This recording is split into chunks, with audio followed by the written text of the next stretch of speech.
Hey guys, Dave Max Six here. I want to say a few words before this next episode of Ask the Doc. So, number one, Dr. Ren and I wanted to thank you for watching the show, make it so popular. It's really taken off, and we really appreciate your feedback and your questions. And for most part, they're very, very good questions.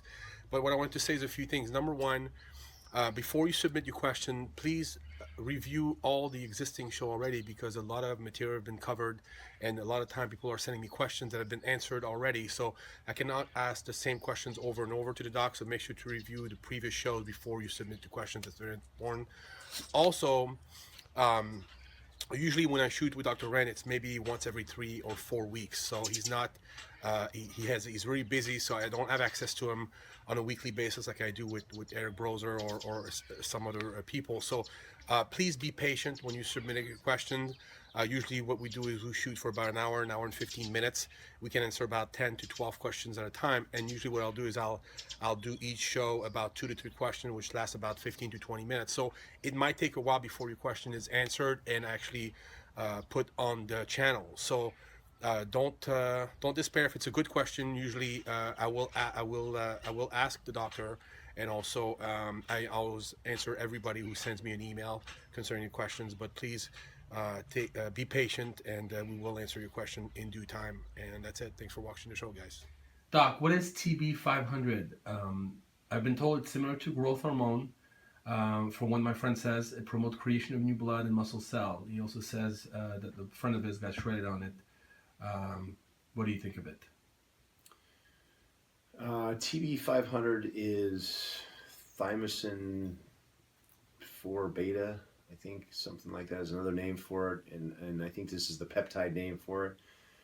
But the thymus gland tends to uh, not function as well as we get older, and the research I think is done mainly in horses. So I don't think we have a lot of research with humans yet, as I recall. I may be wrong, but it's supposed to help actin, the formation of actin in the muscle fiber, which obviously would help.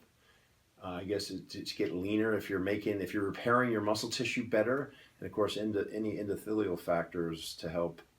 Uh, Blood flow to the muscles would be helpful. It's supposed to help with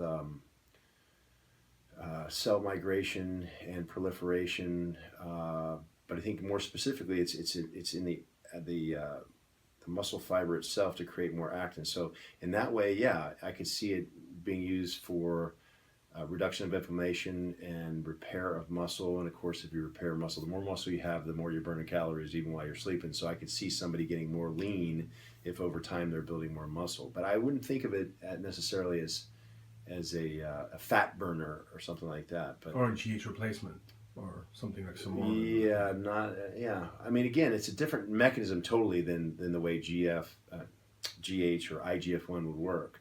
So when you say replacement, it's definitely not working by the same mechanism.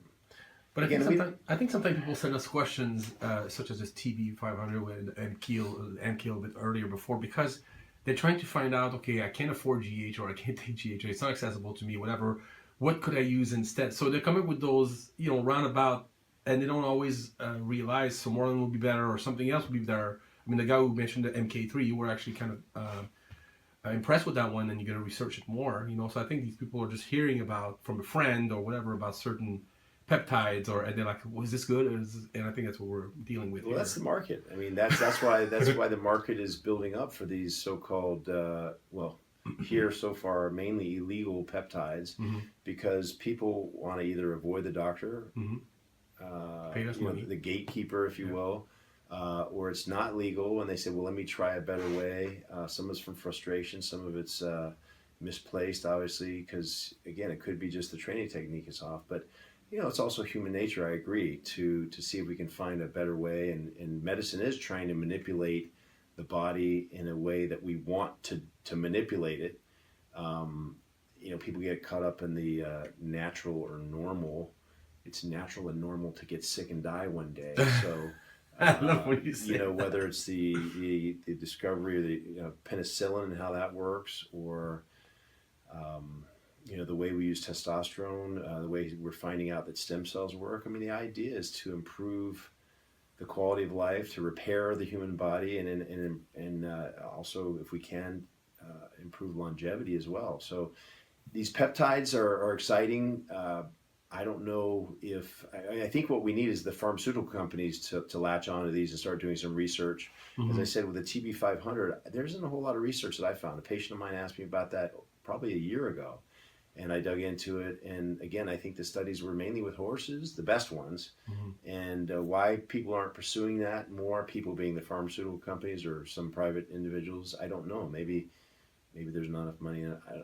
I apologize if I can't give a more thorough answer, but the problem is, particularly from wearing the medicine hat, there are a lot of standards by which we come up with answers. In other words, we ethically, I can't tell you that something works, and probably more importantly, it doesn't harm you until we've done sufficient studies that are typically double-blind, placebo-controlled studies.